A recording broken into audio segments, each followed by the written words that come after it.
हकीकत को कहना बगावत नहीं है, मगर उसको सुनने की आदत नहीं है। हमें भी जरा धूप में बैठने दो, ये सूरज तुम्हारी अमानत नहीं है। अगर झील में फेंका होगा पत्थर, अगर झील में फेंका होगा पत्थर, तो लहरों का उठना शरारत नहीं है।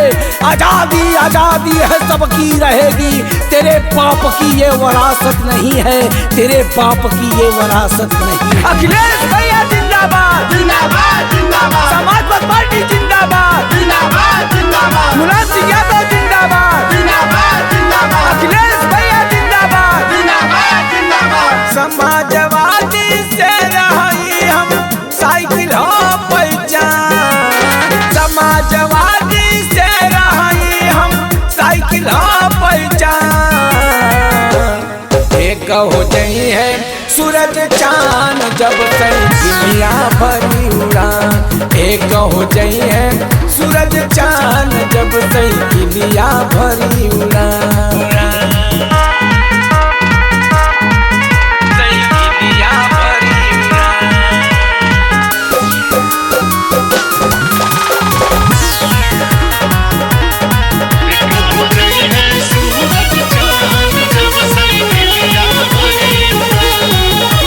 जुर्म हुआ किसान के ऊपर भारी अत्याचार को, भूली नहीं गरीब जनता महंगाई के मार को, महंगाई के मार को। जुर्म हुआ किसान के ऊपर भारी अत्याचार को, भूली नहीं गरीब जनता महंगाई के मार को। समाजवादी नारा अब घर घर में गुंजी श्रीमान, समाजवादी नारा अब घर घर में गुंजी श्रीमान। एक हो गई है सूरज चांद जब साइकिलिया भरी उड़ान, एक हो गई है सूरज चांद जब साइकिलिया भरी उड़ान।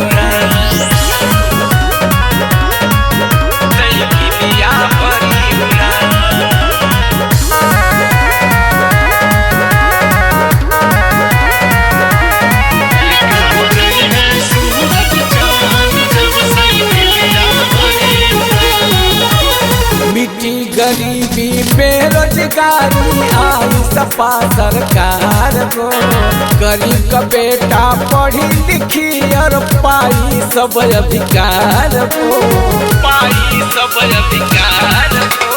मिट्टी गरीबी बेरोजगारी आई सपा सरकार को, गरीब का बेटा पढ़ी लिखी और पाई सब अधिकार को। लहू से अपने लिख दी तू अखिलेश जी के नाम, लहू से अपने लिख दी तू अखिलेश जी के नाम। एक हो गई है सूरज चांद जब साइकिलिया भरी उड़ान, एक हो गई है सूरज चांद जब साइकिलिया भरी उड़ान।